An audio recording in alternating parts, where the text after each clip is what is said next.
Hi there. Hi everyone. As you can see, we're not in Alaska anymore. No, we are not. We left Spokane, Washington on May 30th, marking the start of our Alaska adventure. What a summer. Beyond amazing. We started planning this trip in January, considering everything that we could think of. Our first concern was the danger of it all. We started researching and watching YouTube videos. We even consulted the Airstream Factory Service Center. Nothing we encountered was too much to overcome. So here's a review of our good, bad, wonderful, and a little ugly. Yeah. Let's get rid of the myths first. The roads. The myths that the roads are going to tear up your Airstream and your truck. Well, after 9,000 miles traveling the Klondike Highway, the top of the world, and the Klondike Highway, we just didn't understand the hype. The Klondike Highway between Whitehorse and Dawson City has intermittent gravel, construction at a bridge replacement that had some mud and ruts. We went slow and had no issues.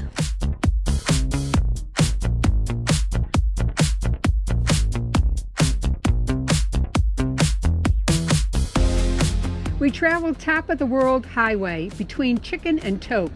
This is a gravel road with some frost heaves, but again, not too bad, and the views are amazing. We felt like we were on top of the world.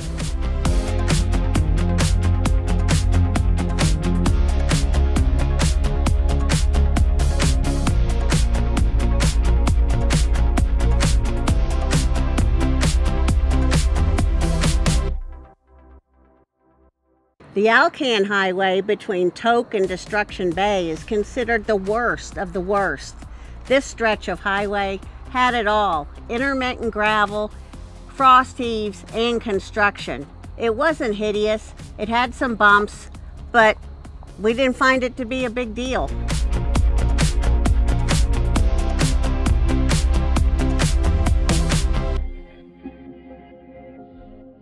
That's it. All the other roads are like any other road that you would travel in the lower 48. So what are some of the things that we did to prepare for this trip? Regarding the truck, we have a 2021 Ford F-250 diesel. There's not much that you can do to improve this truck. We did have new tires put on, an oil change, and new windshield wipers. We also added airlift bags for a smoother ride when towing. But the best addition were the rock tamers. They protected the Airstream from flying gravel coming off our truck tires. With all of our travels, we only had 2 tiny little rock dings. We believe if we didn't have those rock tamers, we'd probably have a lot more damage. What were some of the things we did to the Airstream to prepare? After consulting the Airstream Factory Service Center in Jackson, Ohio, we had the following added to the Airstream: a 3-inch lift to add more clearance for the dips and uneven surfaces. This was also helpful for getting on and off the ferries. We had one more 90-watt solar panel installed for a total of 360 watts to work with our 200-amp lithium batteries. Airstream installed a shield around the water drain. We had heard that rocks sometimes break the valve off. We also had new tires put on the Airstream, brakes and bearings inspected, and carried 2 extra tires instead of just 1. We were happy to report that we didn't have any issues with the Airstream, except we popped 2 rivets and we replaced those ourselves, and several screws backed out of cabinet hinges, which we periodically tightened along the way. The Airstream and truck got really dirty, but most of the campgrounds in the Yukon and Alaska have RV washes. Next, available gas stations. Another concern on these very remote roads were the gas stations. We had the milepost that gives a mile-by-mile description of what you will encounter on the roads up to and through Alaska. This is a great resource and is updated every year. So we knew where the gas stations were going to be, but we did not take any chances. Our truck holds 34 gallons of gas and we never let it get below a half. We've had a lot of questions about cell coverage and the internet. Cell coverage was good in most towns, but spotty to none on the roads. Starlink was a lifesaver. It worked everywhere but Portage, Alaska, where we camped in the middle of a forest. Garmin InReach satellite was a must-have for two-way communication when there was no cell service. Oh, and something else we weren't expecting, Sirius radio did not work past southern British Columbia. So consider downloading music, podcasts, or books. Let's talk about mosquitoes. Now that's a big concern of mine. They absolutely love me. All the way up to Alaska, through British Columbia, they were awful. One campground, I counted over 40 bites. But once we hit Alaska, there were no longer mosquitoes. In Seward, we did have one area that there were some black biting flies. On a hike, nasty, didn't like those. But when we were out in Alaska the rest of the time, no problems. So don't let those mosquitoes stop you from going to Alaska.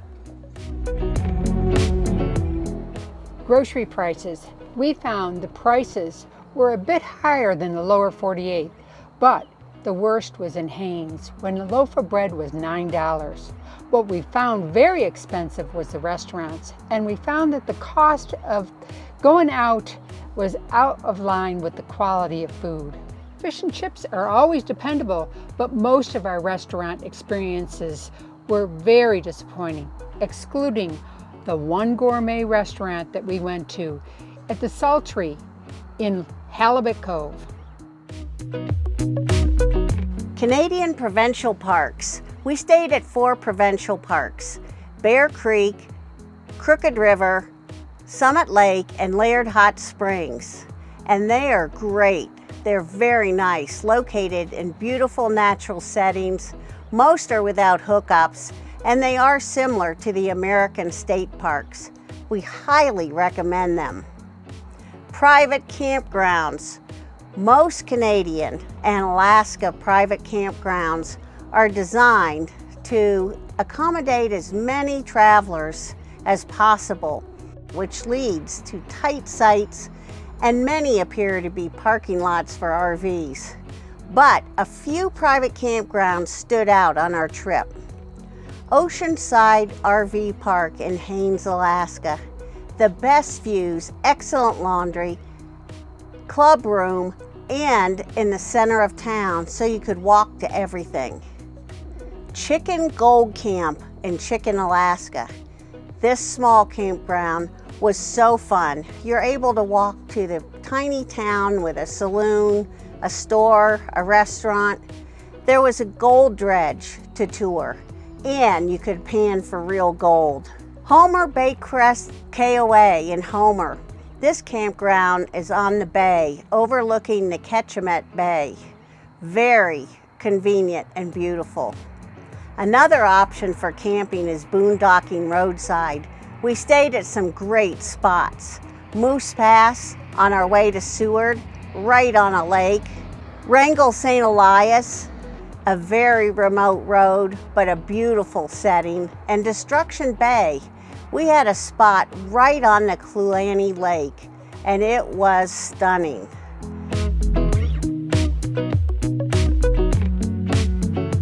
Now for the wonderful. We loved every minute of this Alaska adventure. It's hard to rank our experiences, but let's try. Our top 5. Number 1, Denali flight with K2 Aviation. We flew partway around Denali and landed on the Climbers Base Camp. This was a perfect day, one that we will never forget.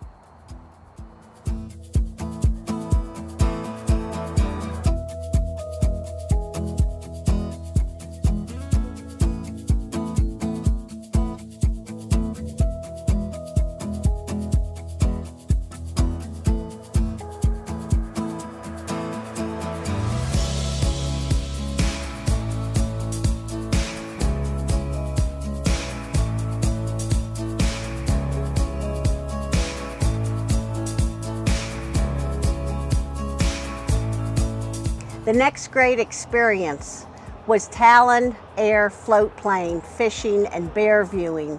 This day was packed with excitement, taking off and landing on the water, catching salmon within several feet of bears fishing, and enjoying fresh grilled salmon on the boat. Wow.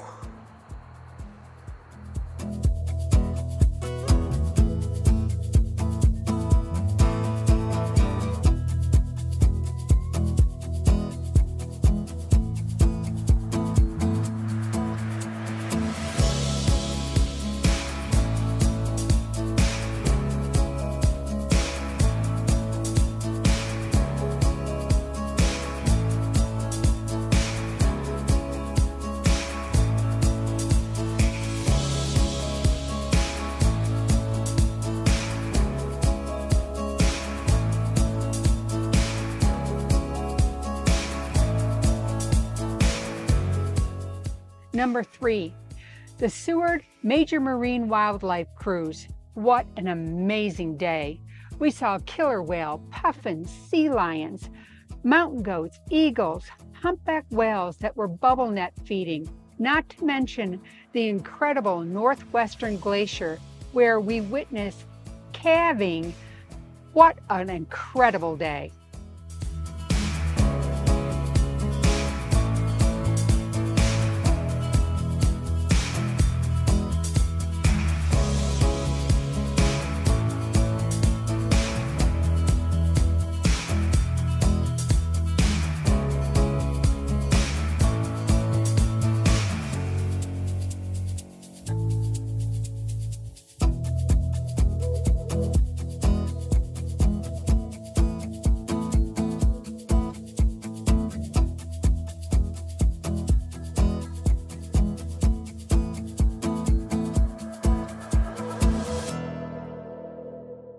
Number 4, the Valdez Canoe Adventure with Alaska Adventures, floating in a canoe among icebergs and actually entering caves created in the massive chunks of floating ice.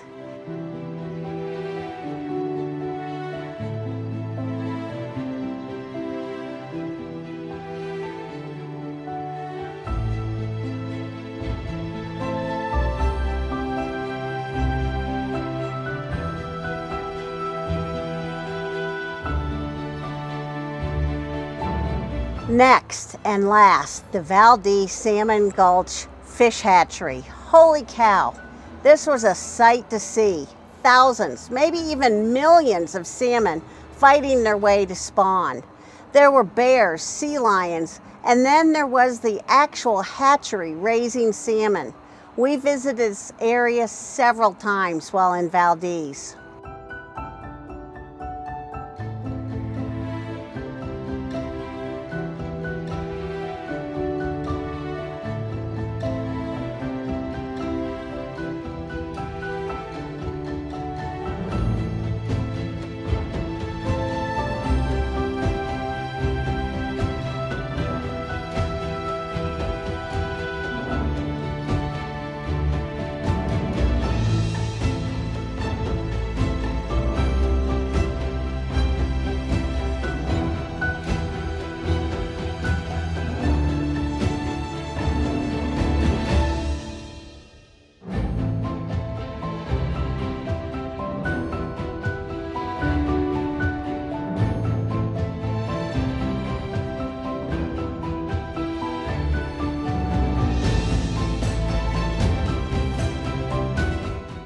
Oops, we forgot one more, the Northern Lights. We were looking forward to seeing the Northern Lights. We didn't see the brightest, but we were happy to see even the dimmest that we saw.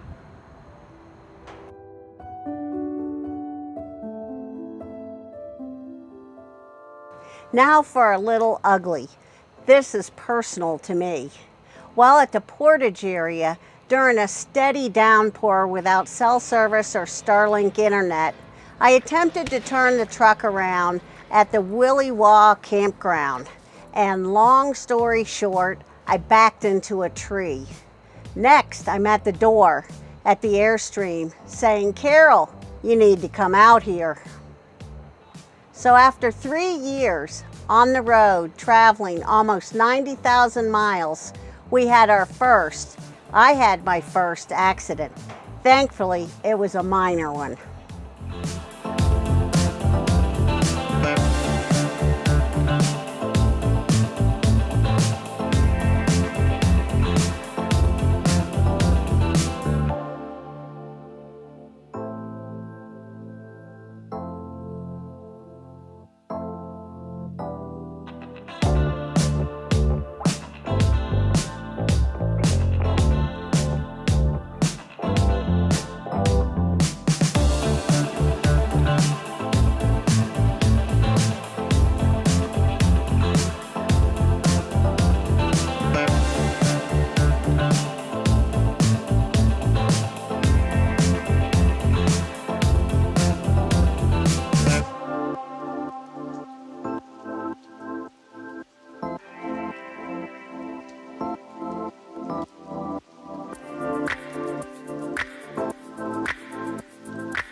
It was hard putting this video together, knowing that this epic adventure was over. All we can say is that time flies, and there's no time like the present. So get out there and live your dreams. We are so happy that we checked this one off of our bucket list.